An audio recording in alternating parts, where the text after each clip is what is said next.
Welcome to the program, Senator Leila de Lima. Hi, Pinky. Good morning. And quite a pleasure for me to be here in your show. Senator, in the past two House hearings, there were about 9 or 10 individuals who said the same thing, that you allowed the proliferation of drugs inside the NBP and that you received millions in kickback. How do you defend yourself against 9 or 10 men? The truth. I will defend myself via the truth. Because the truth is, I'm innocent.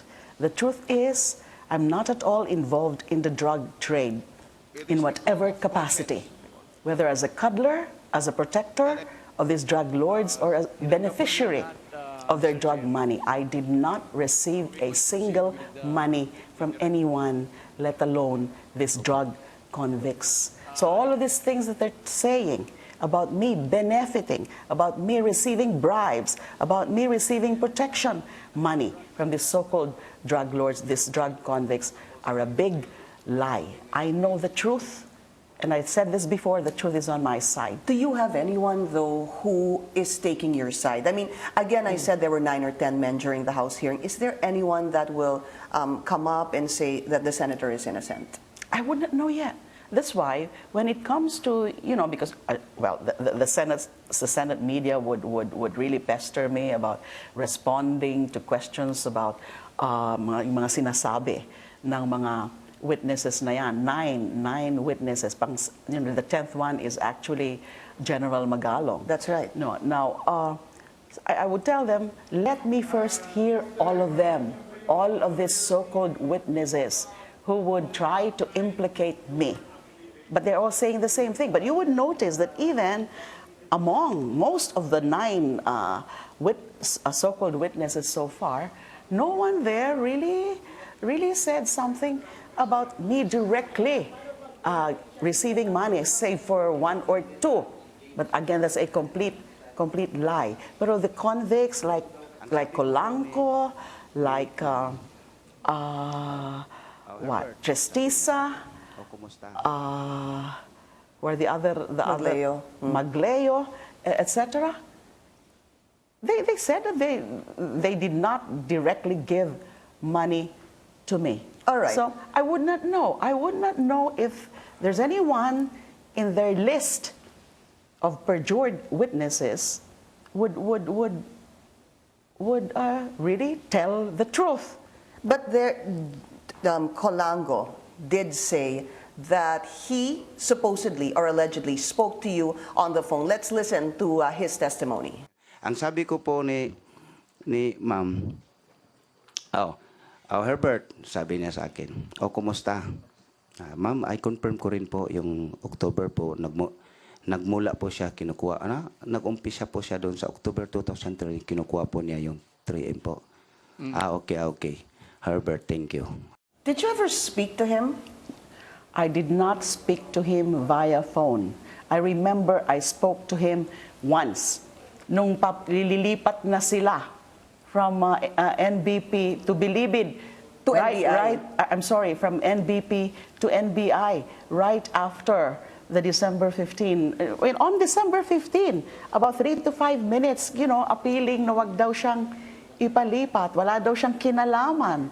And meron pa siyang ibang sinabi, but I'd rather reserve that at the proper time. But I did not. Did you speak to him on the phone? I did not. No, not at all. Okay. It was in person there at the Bilibid. At the Bilibid. So he was right after the raid, when we were still there. He told Director Bukayo he wanted to talk to me. Sabi ko, bakit? Ma'am, matter of life and death daw po. So of course I got curious. But I made sure that, about 2 or 3 of my security were at the hearing distance, so they could hear exactly. So you have people who actually heard what Colanco told you? That's what I recall. That's what I recall. Pero ganun lang, I can, in essence, he was trying to convince me not to include him in those to be transferred from NBP to NBI. Of course, I said, no, you should be part of that. So what was your feeling when he said on national television that he actually spoke to you?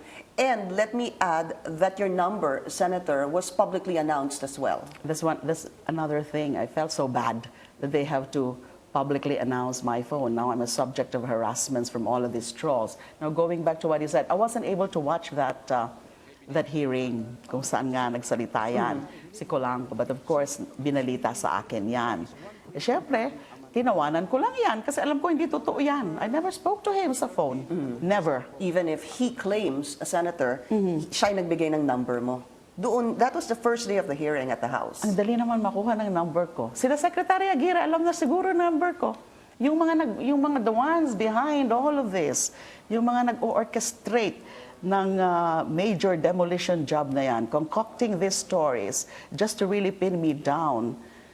Of course, they would get all of those things already by now. They know those details already. They know my numbers, my cell phone numbers. They know my address. They know, I think, even the numbers of my family, the numbers and even the addresses of my staff, the numbers and the addresses of people perceived to be close to me. That's how, that's how massive this whole operation is. What is the goal? There is one singular goal, to follow the instruction of the president who is out to destroy me. And so who is really behind all this? No one else. It's the president. Because he's been announcing that. In one interview, press con, or speech, he said something like, you're finished. He was the one who first brought this up in the open, and then he brought up the so-called drug matrix, etc., etc. So he wants me out. He wants me finished. And so he has to assemble, they have to launch this massive demolition job with lots of government resources, with lots of government time being spent. They're forgetting already all other problems in our country, except, of course, addressing criminality, and of course they're still, they're very much still into this war, the so-called war against drugs. But the president seems to be forgetting all other areas of governance because he's quite obsessed with me and his and my destruction. But the president said many times that when you were chairman of the Commission on Human Rights, he was the whipping boy. He said that a number of times, Senator. Looking back, was there something you feel you did as chairman of the Commission on Human Rights that led to his anger towards you? I guess so. I think I did something.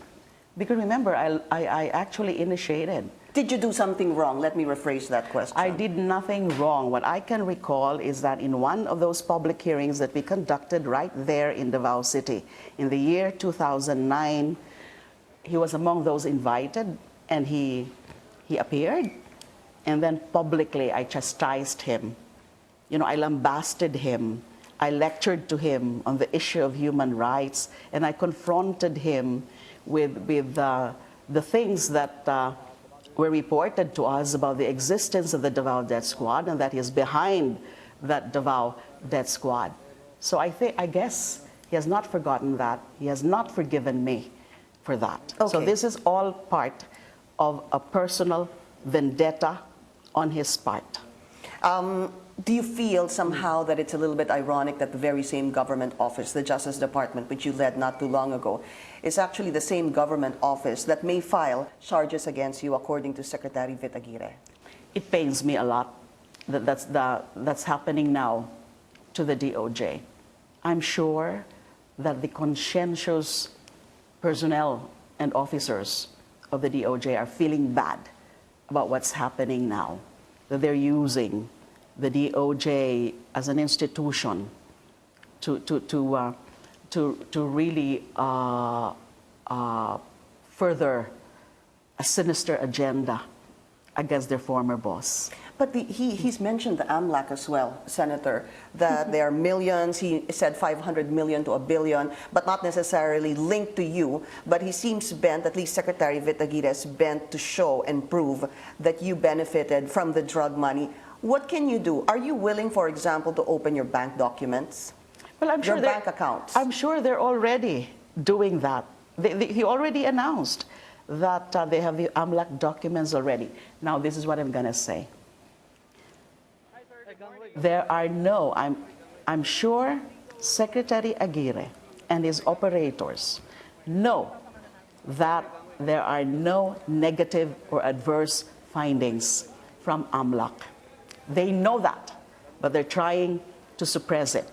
Now they have this statement about, well, it's not really in her name. It's in the name of certain persons associated to her. Yeah. It's in the name of certain corporations. We're still looking into these corporations. About corporations, I have no corporations. I'm not a member of any corporation. What I can only say, well, there's an orphanage in our place. I'm just a member of the board of trustees, so that's a non-stock, non-profit. Anything else? None at all. Now, but what they're saying is correct. There are allegedly, just allegedly, questionable bank accounts of certain persons associated with me, whether former subordinates or what. Then let them answer, let them respond to that, let them explain. I'm sure may mga explanation yan kung meron silang mga ganong sariling mga bank accounts. But these are not my bank accounts. I have no dummy accounts under the name of any other person, whether close to me or not.